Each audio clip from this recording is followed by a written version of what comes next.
Alright, what's going on, guys? It's Jeff. Real quick, I want to thank you guys for all the love and support. Last video that I put up got almost 40,000 likes, so just thank you guys. Activision says there's a full annual premium release in Call of Duty franchise launching this fall. Bloomberg reported last year that this fall's title will be an expansion to Modern Warfare 2 from Sledgehammer Games, but Activision keeps calling this fall's release a full annual premium release. It's so weird. Again, it just comes back to this thing where, like, are they gonna just name it like Modern Warfare 3, or is it Modern Warfare 2 2? Like, and I don't even mean that as like in a joking way. Like, what are they supposed to name it? It would obviously still have to be a part of the Modern Warfare series, right? It's a full premium release title, but it's the same exact game, just different content in the same game. Like, I know that there's a running joke saying that every Call of Duty is the same all the time, but they are generally like different and mechanically different from each other, like year over year. Some are more similar to each other than others, true.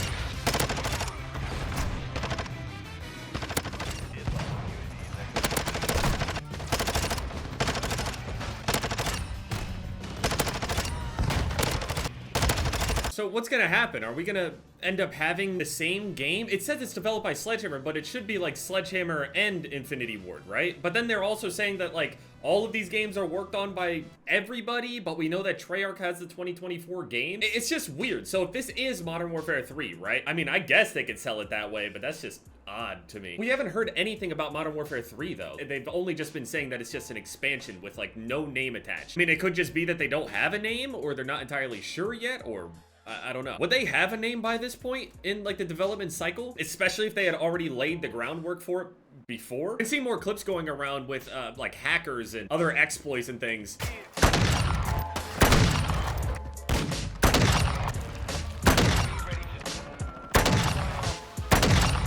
I've mostly seen it from like Warzone clips and some DMZ clips as well. DMZ, I imagine it's crazy frustrating since you can lose things and stuff takes time on DMZ. Not that the other things don't take any time, but at least when you have some trash happen to you, you could at least just move on with it. On DMZ, it's kind of like a lasting wound. I've been seeing some crazy stuff, like besides like the typical, you know, aimbot and all that, the menus and the stuff that people were doing back on the Xbox 360 with the mod menus and everything was crazy. I was just waiting for it. It was only a matter of time until we got like crazy god modes and stuff. Apparently there's a thing now where it just completely hits the entire server off. Basically, you could just connect to a game, toggle this one option on, and it'll basically just crash everybody out of the game. That's kind of crazy. Back on Tony Hawk, I've told this story before. On Tony Hawk, there was some crazy stuff that you could do back on those games as well. You'd be able to completely freeze people's consoles. Like, you would just crash your shit immediately. There was this bug in the game that would happen where in the multiplayer modes of the Tony Hawk games, you can end up having like a free-for-all or like teams against each other. You can do like 3v3, 1v3v2. Basically, there was just a bunch of flags with a bunch of different team colors on it. And if you ride into it, you end up becoming part of the team. It'll simply just change your name color in the lobby. That's how people know what team you're on. But basically, if you ended up taking multiple flags at one time, the game would lag really, really badly. It was just some weird bug going on with it where it was just have an issue whenever it was swapping teams for you. Whenever you took it one at a time, completely fine. Didn't have any issues. You would be able to ride right through it, completely seamless. Want to be on red team, you get the red flag. You want to be on blue team, you get the blue flag. If you want to be on yellow, go with yellow, etc. It goes on and on. It just seems like there's a little bit more of that stuff going around again, even with Ricochet being in there. Probably only a matter of time until, you know, it just goes away again. I love how the game immediately tried to connect me into a game. Didn't even bother to try to shuffle my lobby. You think I don't see you? Seems like Gun Game is returning in Modern Warfare 2 Season 2. So we would actually end up creating a custom map where basically,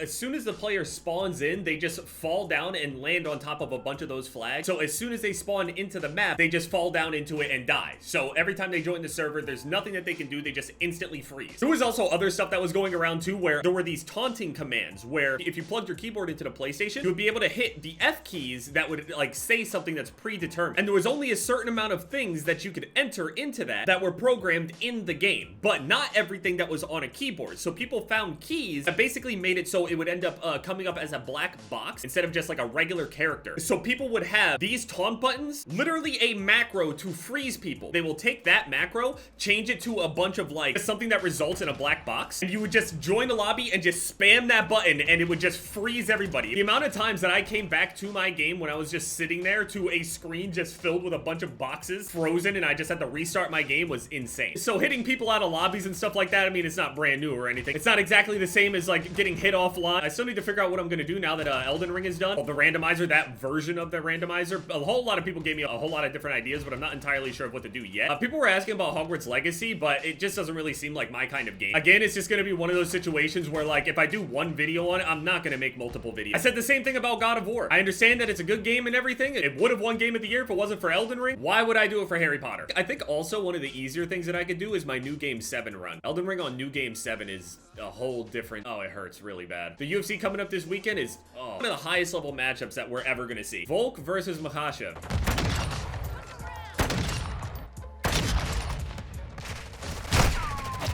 What?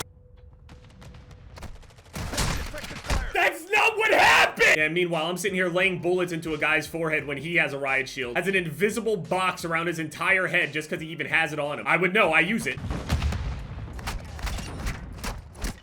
I'm not done swinging until the ref pulls me off. I'm almost pretty positive that the Ascended mod is probably harder than New Game 7. I could be wrong though. I went back and looked at some of my old Souls videos. I have a few videos on Dark Souls 3. Dude, I was hopeless. Watching it back is just so painful. I can imagine the people that like knew what was going on at that time, watching me stumble around. Oh man.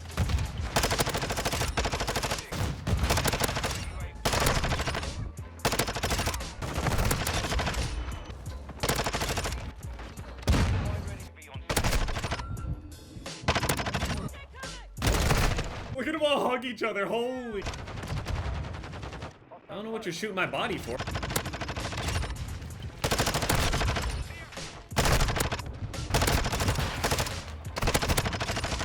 These people got me angry. I'm sitting here sweating now. I don't even want to finish out the sniper rifles. They got me so angry. Why is it every single lobby? Like the least the game could do as it dies is just get a bit easier. Yeah, anyway, no idea what's going on with the next Call of Duty at this point. I'm convinced that it's literally like Modern Warfare 3 or something. I haven't been told that it's Modern Warfare 3. I haven't seen anybody call it Modern Warfare 3, but that's the only thing that even makes any kind of sense to me. There's no way that they would be able to. Would you guys actually pay $60 or $70 for this expansion? Already has like a bad taste in people's mouths, but then also is just like an expansion. It's weird. There's a lot of good games coming out this year. You got Star Wars Jedi Survivor, the Resident Evil 4 remake, Legend of Zelda, it's gonna be big. Diablo 4 could be pretty big. The new Final Fantasy, Starfield, the new Spider-Man. Starfield has massive potential, but we just don't know. It has Game of the Year written all over it, but we just don't know. Alan Wake 2, and those are just the things that we've even like just heard of. So, and Call of Duty can only go up from here with all the changes. So it's a little slow right now, but it's a bright future ahead. Honestly, having a year of like great games with God of War and Elden Ring in it, it's kind of expected to. We're only 2 months in. The games aren't that strong yet. And according to Charlie Intel, the full blog post comes out tomorrow for season 2 that goes in depth about everything, all the game modes, all the changes. I don't know if they're going to mention balances as well or anything like that, if there's patch notes along with the whole thing, but it's supposed to be really, really big. There's ranked play, infected, gun game, hardcore is coming back. A lot of this stuff I don't care too much about, but it is content. But I want them to go into more detail about like the movement and everything else that they're planning on doing, especially concerning whatever is supposed to be happening at the end of this year with them saying that there's supposed to be another premium title. So it's just super weird.